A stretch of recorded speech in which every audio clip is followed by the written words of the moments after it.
Hey Virgo.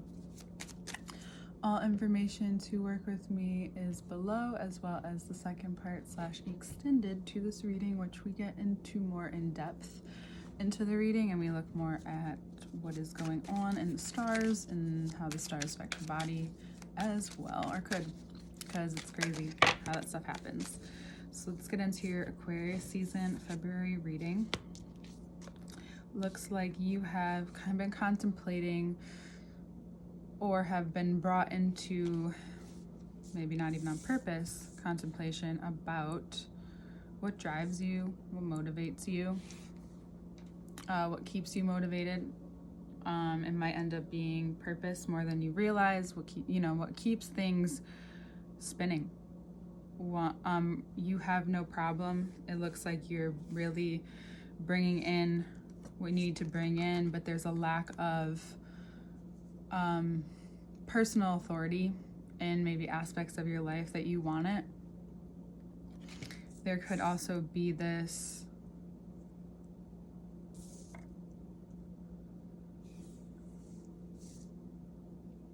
person or part of your life that tends to maybe not bring out the best in themselves and others. Maybe they're a great person, but maybe they overindulge in activities that you just don't really vibe with.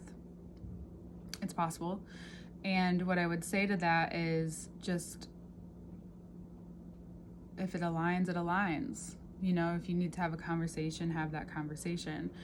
But right now you're really just you're in a place where you really seem very clear on what's not good for you. It's very black and white. Even though there's plenty of gray areas in the world, for you personally, there's certain things that are becoming black and white and I only say that because it's becoming more clear. So maybe they're coming really to the forefront, and you're able to see it really clearly that this is good for you and this isn't. This person is good for you at certain times and this person isn't. And you're really learning what works for you because it's for your own good. It's not about anybody else. It's not about you being judgmental or critical. Excuse me. It's just you really being honest with yourself, because there's something that's kept you from moving from maybe beyond where you have been.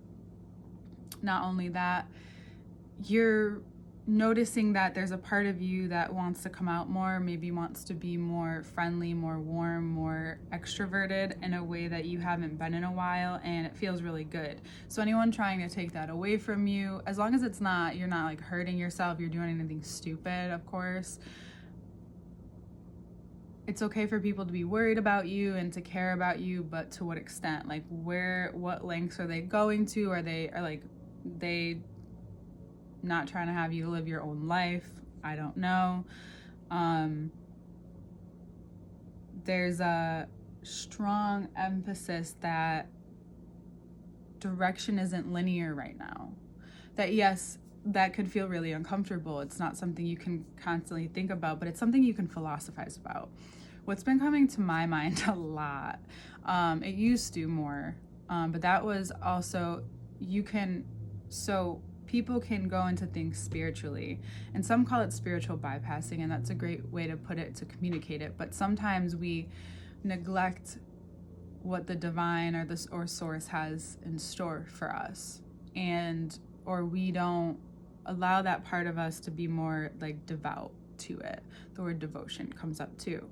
Or even devoting to ourselves, that it's okay to believe something specific. It's okay to follow a concept, follow a theory, follow that instead of what has been linear or rolled out before you, or what's easy to calculate. If you're talking about your purpose and how that can align with you,